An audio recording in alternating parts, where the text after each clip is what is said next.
بسم الله الرحمن الرحیم. الحمد لله رب العالمین و صلی الله علی سیدنا محمد و آله الطاهرین.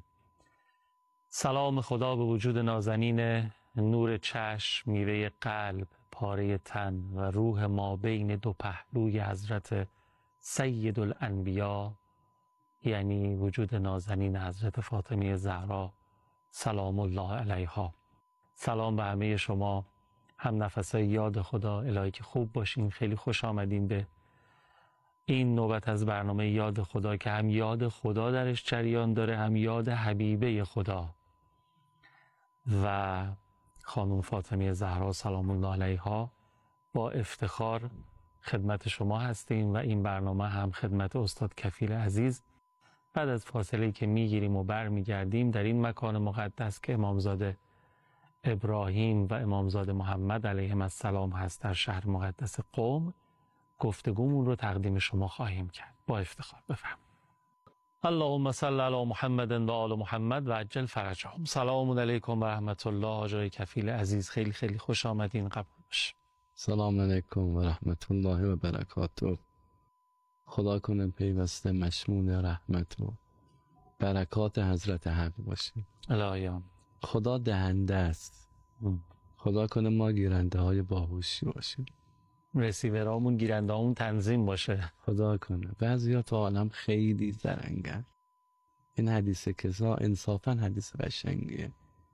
اصل جریان رخ داده، تو منابع اهل سنت هم آمده، یعنی حالا بحثش مفصله ولی تو عبارات حدیث گاهی آدم میبینه حضرت جبرئیل سلام الله علیه وقتی فهمید هم فاطمه و ابوها، اصلا محور حضرت زهرا و بعلها و بنوها، وقتی فهمید اینجا چه خبره یه خواهشی از خدا کرد.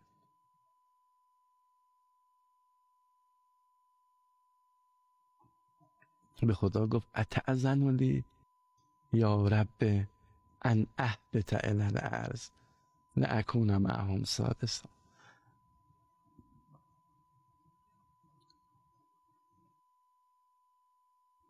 وقتی آدم این حدیث رو میخونه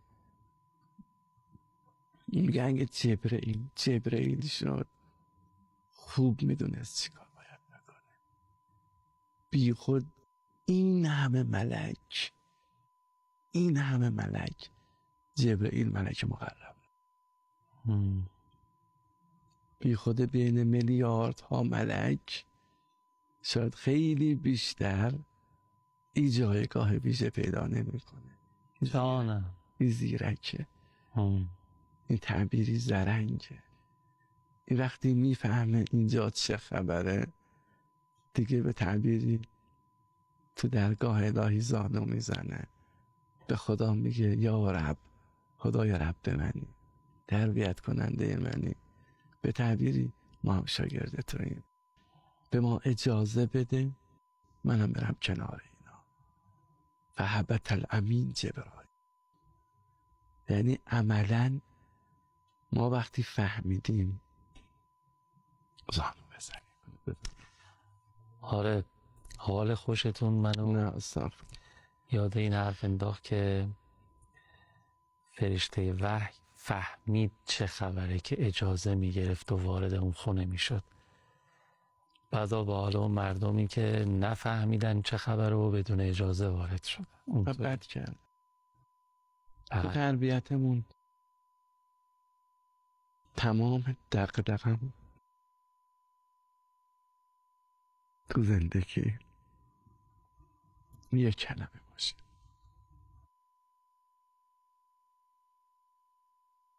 بچه ها اون فاطمی بزرگ بشن. لایامین لایام به حق یعنی زهرا.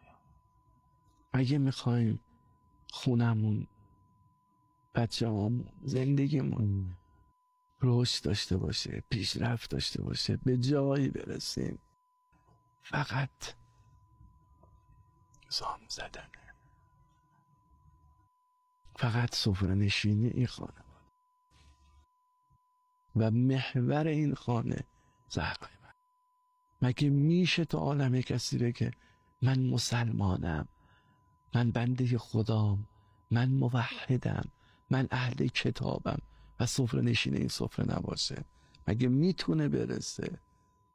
مگه میتونه کسی عارف بشه بگه من عارف باللهم، من عارف شدم، من خداشناس شدم، من نوشته عرفانی دارم، من کلاس درس معرفت دارم و اینجا بهره ای نبرده باشه؟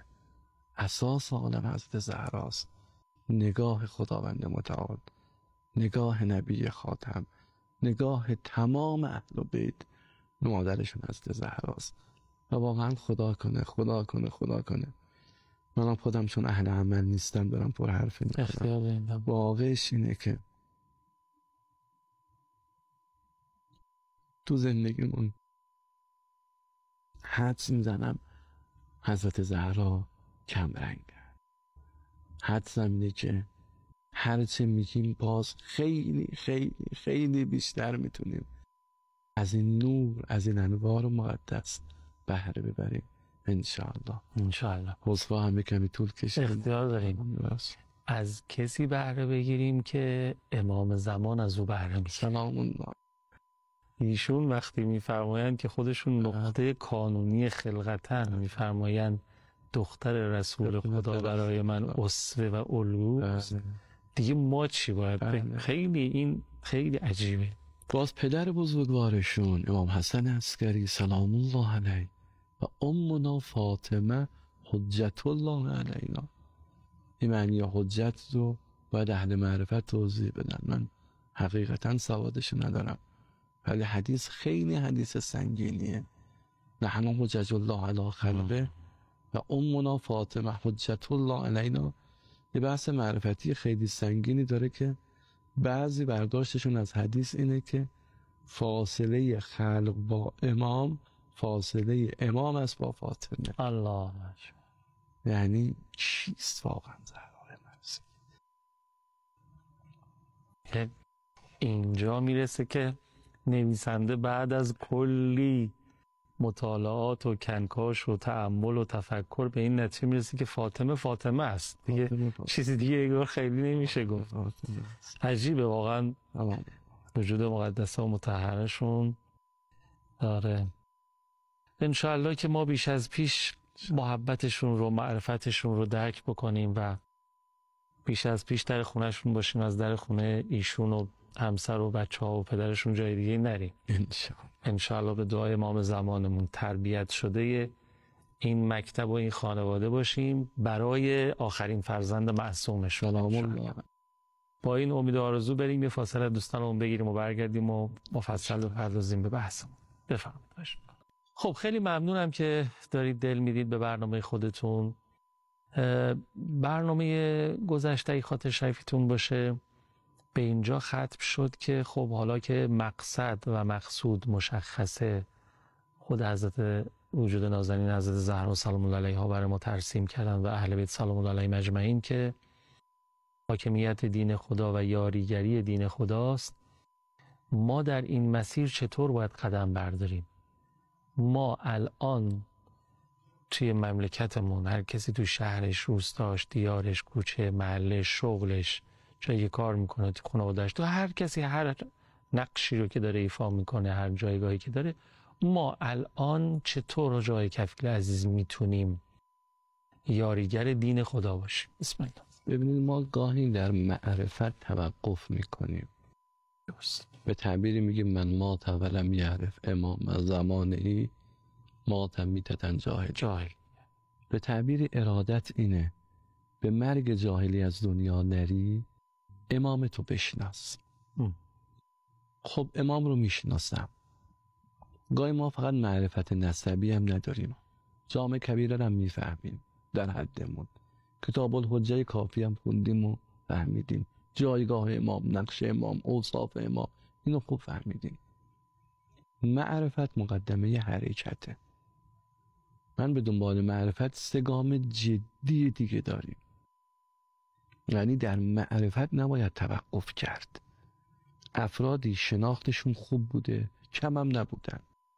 در تاریخ انسانهایی که اهل بیت رو شناختن حقیقتا هم شناختن، حقیقتا هم متوسل به امام میشن، متوجه به امام میشن، جایگاه امام رو میدانن امام تو عالم چه نقشی داره، اما به دنبال معرفت گام بر نمیدارن. حضرت زهرای مرضیه در معرفت توقف نکردند. علی چیست؟ میدانم چیست. به دنبال معرفت باید حرکت کرد، باید گام برداشت.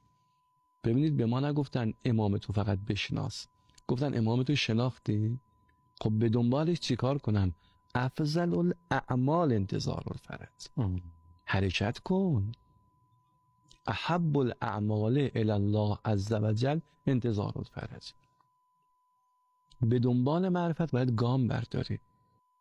من وقتی بگم فلانی خوبه، فلانی آدم خوبیه، یا عالم خوبی ما تو شهرمون داشتیم مجای ممیز رحمت الله علیه، خیلی عالم زنده دلی بودن. من یادم یکی دو بار برای خودم این اتفاق افتاد، خدمت ایشون رسیدم، رو شوق و ذوقمون تشرفی رو برای ایشون تعریف میکردم که مثلا فلانی خدمت امام زمان رسیده از همین کتابایی که خونده بودیم. جالبه ایشون خوب میشنیدند، ادب، انصافا عالم بزرگواری بودند. بعد میفهمدن کفیل خودت اوصاف خوبان رو میگی، خودت چه بهره‌ای بردی؟ ما گاهی میگیم مثلا آقای بهجت، آقای بهاءالدینی، رهبر معظم انقلاب، حضرت امام. گاهی این افراد رو اسم میبریم، اوصاف رو بیان میکنیم، سید ابن طاووس، بحرالعلوم، کاشف الغطا، مقدس اردبیلی، سلام الله علیهم. من چی؟ الان امام خوبه، بله، امام رو میشناسم، بله، جایگاه امام رو میدونم، بله، من برای احیای امر امامت چه کردم؟ وقتی روایت میفرماد رحم الله من احیا امرنا، به معرفت اکتفا نکن. معرفت گام اول طریقه. میخوای تو مسیر بالا بیای، باید گام برداری، احیا کنی امر ما رو. ما اون موقع به تو توجه میکنیم. وقتی وجود نورانی امام حسن مجتبی سلام الله علیه میفرمان تو بهش یه گروه فی الغرفة التي کنا فیها، هم نشین ما تو بهشتن. اونا کیان؟ اونا علی دوستان نه، اونا فقط محبین نیستن. امام مجتبی سلام الله علیه میفرمان اونا کساین که با دست و زبان یار امیرالمومنین حرکت کردن. این حرکت برکات بسیار زیادی داره. شما نگاه کنید در جریان عاشورا وقتی مردمی تو مکه ماندن، برای چی ماندن؟ امام رو نمیشناختن؟ نمیدونه حسین ابن علی کیه؟ نمیداند امیرالحاج کوفه میرود؟ میدونستن. مسلمان بودن، موحد بودن، حاجی بودن، عاشق مشعر و منا بودن، اما اهل حرکت نبودن. اهل حرکت نبودن. این حرکت، بیام یه گام جلوتر، این حرکت باید سرعت داشته باشه. خدا میگه وقتی طلب بخشش هم میکنید سارعوا الی مغفرة من ربکم. هم این سرعته به سمت بخشش پروردگار باشه، به تعبیری به آینده موکول نکن. بهش میخوای؟ جنت عرضها السماوات و الارض، میخوای بهشتی بشی؟ سارعوا، سرعت بگیر. یسارعون، مسارعین، این واژه هایی است که پیوسته تو قرآن آمده. در مورد کارهای خیر قرآن وقتی صفات خوبان رو میگه اینا سرعت میگیرن، میدوند. چقدر زیبا خدا تو قرآن میگه. بهش میخوای؟ من اراد الاخره، فقط نگو خدای دوست دارم بهشتی بشم، خدای شب اول قبرم علی بیاد بالا سرم سلام الله علیه. من اراد الاخره و سعی لها سعیها. این های ضمیر به سعی برمیگرده. میخواهی آخرت هم نشین امام باشی، باید سعی امام باشه. میخوای تو بهشت جای خوبی بری، عالم تلاشه، عالم حرکته، عالم سرعته، عالمی است که ایست و توقف نداره. اینجا آدم باید بدوه. بیستی مردابی باطلابی. زیبا گفتید. تو مرداب آب راکت میشه، تو مرداب آب میجنده، مرداب همه نفرت پیدا میکنن. آب همون آبا، یعنی قطره تو مرداب متعفن شده، بدبو شده چون ایستاده. همون قطره حرکت کرده رسیده تو اقیانوس، رسیده به بیکرانه. یعنی اولا بله این آب باید جاری باشه، جریان داشته باشه. آب راکت. من گاهی میگم الان همین لیوان آب یه مدت اینجا مونده، شاید انسان ننوشه. انسان از رکود خوشش نمیاد، همینطوره. انسان از تکرار خوشش نمیاد. همه ما عاشق چیم؟ عاشق حرکت. وقتی انسان میتونه بگه من فاطمیم که حرکت، سرعت و به دنبال سرعت سبقت، که خب سبقت خودش بحث مفصلی داره، یعنی عملا باید مجزا بهش بپردازم این مقدار رو بحث سبقت.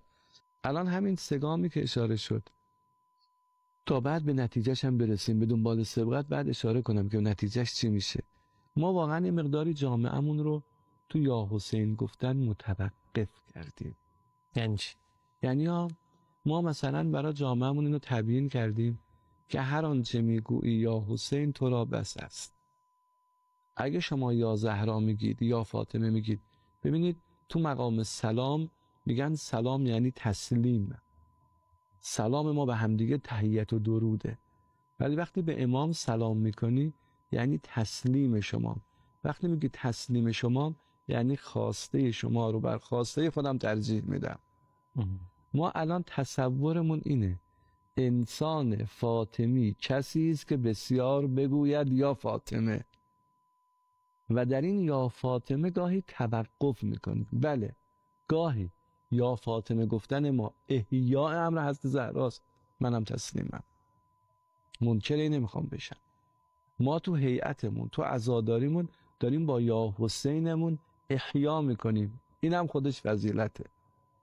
اما به دنبالش وقتی میام هیئت، وقتی روضه امام حسین میام، وقتی روضه زهرای مرضیه میام، این به طور طبیعی با شناختم، با یا زهرا گفتنم، وقتی روایتی که خواندم صلی الله علیه که میگم یا فاطمه، پیامبر میفرمان گناه هم بخشیده میشه، هم نشین میشم، تازه به من انرژی چی داده شده؟ انرژی حرکت داده شده. ببینید الان اینجا به من یه لیوان آب میدن، این لیوان آب یه توانی به من میده. بله. یه موقع این آب میشه چی؟ آب میوه، انسان سرعتش بیشتر میشه. یه موقع یه آب میوه یه واقعا یه آب عسل میشه به تعبیر. یه موقع یه معجون پرخاصیتی به انسان میدن به نام اشک بر امام حسین علیه السلام. اکسیریست. هستن. زیباتر گفت. این اکسیره. وقتی اینو با آدم میدن دیگه نمیخوان من به طور طبیعی از این اکسیر استفاده کنم و بعدش مثلا بگیرم بخوابم. آخه یه چیزی من برام خوب جا نمیافته. میدونید من میگم یا حسین گفتن داریم تا یا حسین گفتن، یا زهرا یا امیرالمومنین یا ذوات مقدسه. اگر یا حسین همراه با معرفت و محبت این هر دو باشه، یا حسین گفتن اصلا ایستایی نداره. احسنت. خودش حرکت آفرینه. بله. تو اگه خودت هم بخوای بشینی نمیتونی. ما گاهی چون این آب، این معجون، این ماده پرخاصیت رو می نوشیم و انرژی میگیریم، او انرژی سرحالمون میکنه. یعنی مثلا انسان اشک بر امامه، گناه بخشیده میشه، انسان زلال میشه، آرام میشه، لطیف میشه. تو این لطافت توقف میکنه. این لطافت مقدم است. چون یه چیزی بگم، من اونجا گفتم معرفت و محبت هر دو. من فکر میکنم که اگه هر دو باشه حرکت آفرینه. یکیش مثلا فقط عواطف و احساسات باشه شاید خیلی نباشه. ببینید گاهی بچه عاشق پدر و مادره، بچه که نمیشه عاشق نباشه، یا پدر و مادر اینجوری بگم عاشقن ولی دوست دارن، پدر و مادر دوستشون دارن، اما انسان حوصله حرکت نداره. یعنی مثال پدر به بچهش میگه عزیزم تو که اینقدر منو دوستم داری، یا مادر عزیزم دخترم خوشگلم، این کارو برام بکنم این کار حوصله‌اش ندارم. راست میگی. یعنی محبته هست، این دوست داشتن هست، این عشق هست، ولی این حرکت وجود چی باعث میشه اون حرکت به وجود بیاد؟ چی باعث میشه فهم حرکت، نتیجه حرکت. یعنی انسان وقتی افق رو بدانه، همون نتیجه رو بدانه، قراره به کجا بدانه با این حرکت به کجا میرسه، چی بهش داده میشه. ببینید من گاهی میگم به جوان گوشه خانه لم داده، خوابیده، مامان میگه پاشو، حالشو ندارم، این کار انجام بده، حسشو ندارم، تو خودشه. یه پیامک میاد میپره بالا، میدوه، میجهه، سرعت آماده میشه. چی شد؟ به تعبیر مثلا پیامک عاشقانه نه، یه گامی بود، یه خواسته بود، یه نتیجه بود. کار اگه برادم مهم باشه، ما اگر نتیجه کار رو بدانیم و بفهمیم گام بریم. واقعا سلام و درود خدا بر حضرت امام رحمت الله علیه. واقعا هرچه از این مرد الهی بگیم کم گفتیم. اون کسی که فاطمیه را فهمید، قدیر را درک کرد، پیام عاشورا را گرفت، بر اون اساس انقلاب رو رقم زد، خمینی کبیر. روحشون شاد. ما این بحث رو اینجا ادامه خواهیم داد.